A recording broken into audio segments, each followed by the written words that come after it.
Hello, ഇതൊരു കുട്ടി evening വ്ളോഗാണ്. അപ്പോൾ എൻ്റെ വീഡിയോസ് കാണുന്നവർക്കറിയാം, ഈവനിങ് ആയ എൻ്റെ മെയിൻ പരിപാടി ഗാർഡനിങ് തന്നെയാണ്. അതുകൊണ്ട് ഈ ഒരു വീഡിയോയിലും അത് തന്നെയായിരിക്കും നിങ്ങൾക്ക് കാണാൻ പറ്റുന്നത്. അതായത് പ്രത്യേകിച്ചൊന്നും സംഭവിക്കാത്ത ഒരു നോർമൽ ഈവനിങ്. മെയിനായിട്ടും ഇതേപോലെ ചെടി നടലും പരിപാലനവും ഒക്കെയാണ്. എല്ലാവർക്കും ഈ ഒരു കുഴപ്പമുണ്ടോയെന്ന് അറിയില്ല. ഞാൻ ഇടയ്ക്കിടയ്ക്ക് എൻ്റെ ഗാർഡനിലെ ചെടികൾ അങ്ങോട്ടും ഇങ്ങോട്ടൊക്കെ മാറ്റി നടാറുണ്ട്. അങ്ങനെ ചെടി നടലൊക്കെ കഴിഞ്ഞപ്പോൾ മുറ്റമടിക്കാൻ ഉണ്ടായിരുന്നു. അങ്ങനെ ആ ഒരു ജോലി കംപ്ലീറ്റ് ചെയ്തു. ഞാൻ വീട്ടിൽ ചെയ്യുന്ന കുറച്ച് ജോലികളിലൊന്നാണിത്.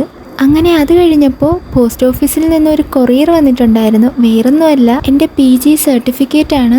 അങ്ങനെ അതൊക്കെ ഒന്ന് നോക്കിയ ശേഷം ഞാൻ പിന്നെയും ഗാർഡനിലേക്ക് വന്ന് ഓരോ ചെടിയെയും ഇങ്ങനെ നോക്കുമായിരുന്നു. എല്ലാ ദിവസവും ഏതെങ്കിലുമൊക്കെ ഒരു സമയത്ത് മഴ പെയ്യുന്നത് കൊണ്ട് തന്നെ വെള്ളം ഒഴിക്കുക എന്നുള്ളൊരു ഡ്യൂട്ടി ഇപ്പം ഒഴിവായി കിട്ടിയിട്ടുണ്ട്. അതുകൊണ്ട് തന്നെ പിന്നെ എൻ്റെ പരിപാടി ഓരോ ചെടികളിലും എല്ലാത്തിലും എന്തെങ്കിലുമൊക്കെ മാറ്റങ്ങളൊക്കെ സംഭവിച്ചിട്ടുണ്ടോ എന്ന് നിരീക്ഷിക്കലായിരുന്നു. ബേസിക്കലി ഞാനൊരു നേച്ചർ ലവറാണ്. അതുകൊണ്ട് തന്നെ എൻ്റെ ഈ ഒരു ചുറ്റുപാട് എനിക്ക് ഒരുപാട് ഇഷ്ടമാണ്. മഴയെക്കുറിച്ച് പറഞ്ഞു തീരേണ്ട താമസം മഴ എത്തിയിട്ടുണ്ട്. ഇപ്പോഴത്തെ ഈ മഴ എപ്പം പെയ്യുമെന്നോ എപ്പം പെയ്ത് തോരുമെന്നോ ഒരു ഐഡിയയും ഇല്ല. പിന്നെ മാങ്ങ സീസൺ ആയതുകൊണ്ട് തന്നെ ഈ ഒരു മാങ്ങ കഴിക്കൽ ഇപ്പം പതിവായിട്ടുണ്ട്. പിന്നെ നൈറ്റ് ആയപ്പോൾ ഞാൻ ഈ ഒരു മൂവിയാണ് കണ്ടത്. ആൻഡ് ഈ ഒരു മൂവി എനിക്ക് ഒരുപാട് ഇഷ്ടമായി. മൂവി നല്ല ഇൻട്രസ്റ്റിംഗും ആണ്, ഒരുപാട് ചിരിക്കാനും ഉണ്ട്. പിന്നെ ഡിന്നർ കഴിച്ചു.